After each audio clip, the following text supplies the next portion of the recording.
This was lab 9, hardness lab. So the purpose of this lab was to perform heat treatment of metal, and it allowed us to become familiar and apply the Brinell and Rockwell hardness test and see what their values meant.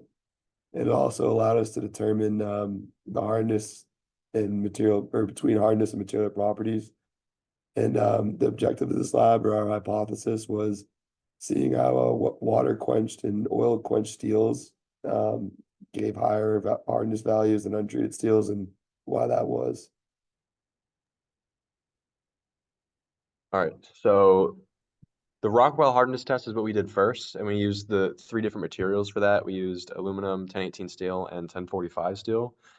We used both B and C scales for the Rockwell test. And then the 1018 steels and the 1045 steels, those were oil and water quenched. And then we basically did the Rockwell hardness test on those as well after treating them. And then we compared the hardness values to the untreated counterparts. For the Brinell hardness test, that was previously done by the TAs.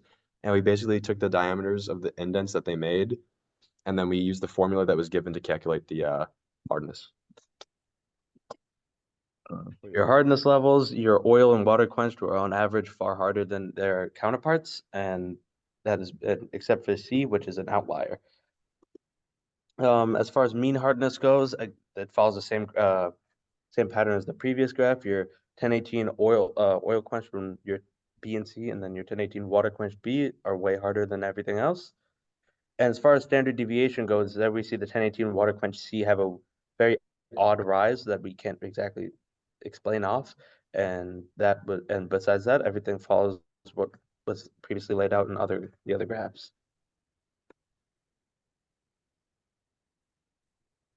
The water and oil quenching, the hardness values are much higher than the untreated counterparts. And as you can see with, once again, the value provided on the graphs, you can see like the 1018 steel that was oil and water quenched, they took a big jump of around 100. The Brinell hardness test was done with aluminum, and the calculated value using the diameters of the indentations gave a mean of 36,609.49. And this was the value recorded using the average of three diameters that we took.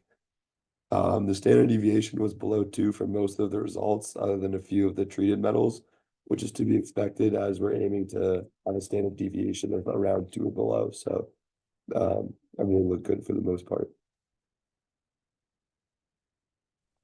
All right, so basically the results overall show that untreated steel is obviously always going to be inferior to the treated steels, at least in terms of hardness. The Rockwell hardness test, their scales that they use are clearly also used for different applications. So like the C scale is obviously going to be used for much harder materials like high carbon steel and titanium. The B scale is going to be for softer materials, aluminum, copper, low carbon steels. And then the Brinell test is actually a really good comparative, it gives really good comparative data to the Rockwell test. So you want to use both of them together to get really accurate like hardness results. Our hypothesis was accepted as the treated steels were harder than the treated steels, and the group believes that the Rockwell and Brinell hardness test should be used alongside each other to compare acquire accurate results regarding hardness. And the high standard deviation for some of the treated metals might just be because there were flakes left over from over the material itself, and that can impact results. And then just like what we do in the future is obviously just try and shave off more of those flakes just to make sure that we get more accurate results. And these are our references. All right, we're good.